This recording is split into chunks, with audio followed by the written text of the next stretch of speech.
Hi everyone, Josh here, aka Beards and Books. Today I am doing a spoiler-free review of Trigger Mortis by Anthony Horowitz. Hope you enjoy.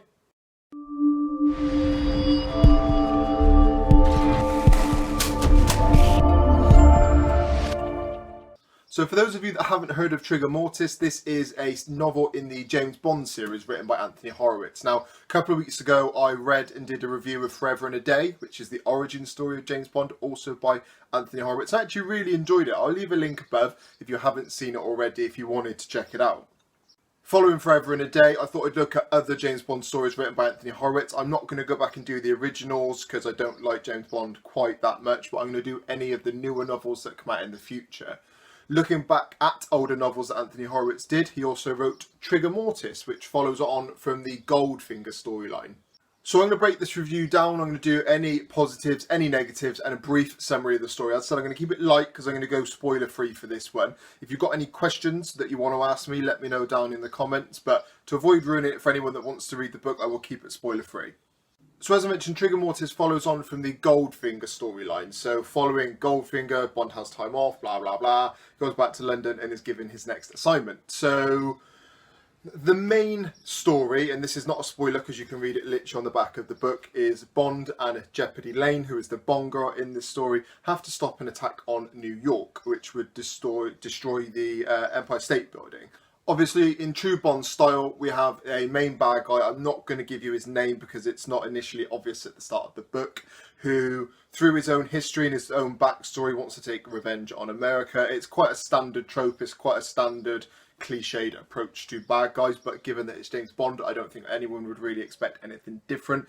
The Bond guys don't tend to have the greatest of backstories. The history to the bad guy is actually done very well, and his reasoning is one you can understand and you can almost feel is justified.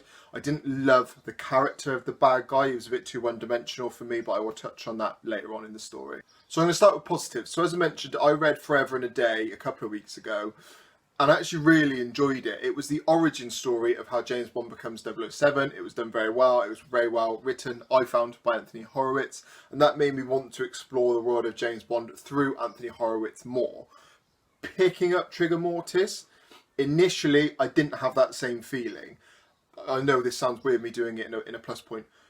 The book really did grow on me, however. It might have been slightly slow burning at the start, but once the story got going, it was actually thoroughly enjoyable. So James Bond's back to his normal James Bond self. He's confident, he loves himself to an extent, and he plays the ladies' man, as it was, as you kind of expect with the James Bond storyline. The big difference between Trigger Mortis and Forever and a Day is the characterization of James Bond. He is now established, he's done multiple missions, so he's the character that you expect from James Bond, and he was done well. The story and the characterization of Bond was done well. You understand more of his motivations and his feelings, I find, in this book than I did in Forever and a Day. Other positives. So Jeopardy Lane, who is the main Bond girl, I actually found quite enjoyable, and she was done very well. I enjoyed the fact that she wasn't a, sort of a damsel in distress that just needed James Bond. She was a woman who has her own skills. I think the character of Jeopardy Lane is quite well known in the Bond series anyway. I haven't watched all of the Bond films or read many of the books, so I don't know that for sure, so don't quote me on it in the comments if I'm wrong. But she was done well. As I mentioned, after a slow start, which I will touch on further down the line, the book really did get going. Now, where I initially thought the story was going and what I wasn't too keen on actually quickly changed, which I actually really enjoyed. The storyline and the way that the bad guy is attempting to sort of bring America to its knees is done well. It's explained well, and the character's motivations are explained well, which I really enjoyed. I like Anthony Horowitz's writing style in the sense of it's detailed, but it's not detailed to the point where it's difficult and monotonous to read. The book's only just over 300 pages. It is quite a simple read, and it's one I think I got through in about 4 days, something like that. So I got through it quite quick, which to me says I enjoyed it. As I personally expected, this is a one-time story. There's nothing sort of left open for future Bond books or films, at least that I could tell. There might be subtle hints in there, but again, not being a massive Bond fan, it's not anything I spotted myself. But from where the story was aimed at being one track and finished in this book, it gave the author a lot of space to sort of fully scope out the story and make sure it was done in this short space. So Bond was done well, Bond girl was done well, and the main bad guy were done well. And for me, I think if the three main characters are done well and they're well explored, it tends to be a good book. Going into negatives, so as I mentioned, the book has a slightly slow start. Now, this is probably personal preference, if I'm honest. Again, this isn't a spoiler because you'll see it within the first couple of chapters. Bond is initially led into a sort of investigation into Nuremberg in Germany and the racing circuit.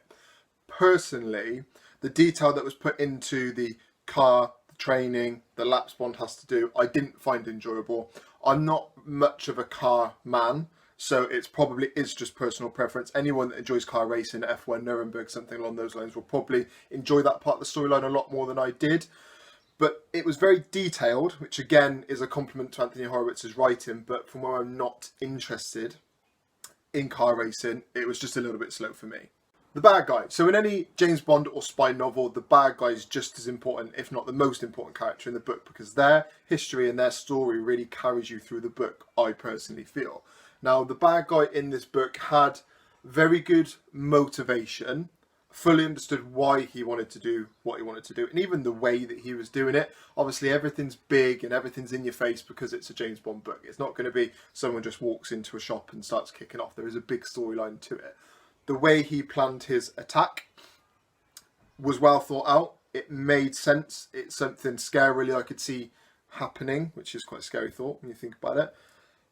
But it was done well. The bad guy was, history-wise, was fleshed out. As a character himself, he was quite boring, the bad guy. He was very monotonous. Again, it's not a spoiler because it's explained a lot in the book. There's not a lot of emotion that comes from the character. Not anger, passion, anything. It's just quite one tone, which I know is a different type of bad guy, but personally, I didn't really relate to them. Especially when you hear about the bad guy's history and his reasons for being a bad guy, essentially. You'd expect a lot of anger and a lot of passion.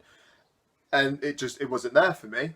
Other negative, and probably the main one for me, because it happens a few times in the book. We all know the character of James Bond is a bit of a ladies' man, and I suppose it is quite old-fashioned in, at least in some extent, the views the character has of women. Now, with this being written in 2015, I was expecting a probably more relevant and up-to-date view. Didn't necessarily get that. There's a few points, especially when the Bond girl comes into the story. The first thing that is pointed out is her curves or the way she looks, or how her hair is more of a boyish cut than a female cut. And it didn't personally feel relevant to me in terms of the story of the character. It just made me read it and think there's probably not a lot of need for that to be in there. Now, I understand the character of Bond, as I said, is a ladies' man, is probably a bit of a womanizer, in at least in the older series and the older books. So I get that it's part of the character, but it didn't feel overly relevant in the 21st century. Overall, I did enjoy Trigger Mortis. If you're like me, you're new to the Bond series, I would definitely recommend Forever and a Day over Trigger Mortis. Forever and a Day being the origin story was just more fleshed out and more enjoyable for me. Trigger Mortis, however, I'm going to give a 6 out of 10. I gave Forever and a Day a 7 out of 10, if I remember correctly. And I couldn't give Trigger Mortis any higher. If Forever and a Day was a 7 out of 10, this is definitely a slightly worse story. It was enjoyable, and I would definitely recommend it to Bond fans, but given the choice out of the two, definitely go for Forever and a Day. Just to end up, guys, so like I said, I would give Trigger Mortis 6 out of 10. It was an enjoyable storyline. There were some plot points from Bond and from the bad guy that I didn't enjoy, and they didn't feel overly relevant to the story, hence the lower score than normal. 6 out of 10 is still a good score for me. It's kind of that borderline of good, so I would definitely recommend it. Guys, thank you for watching. I hope you've enjoyed the video. Please remember to like, comment and subscribe. I'm trying to put out videos 3 times a week at the minute. I'm aiming for Tuesday, Thursday and Saturday, so subscribe, hit that bell, and you'll know when more comes out. Speak to you soon. Bye-bye.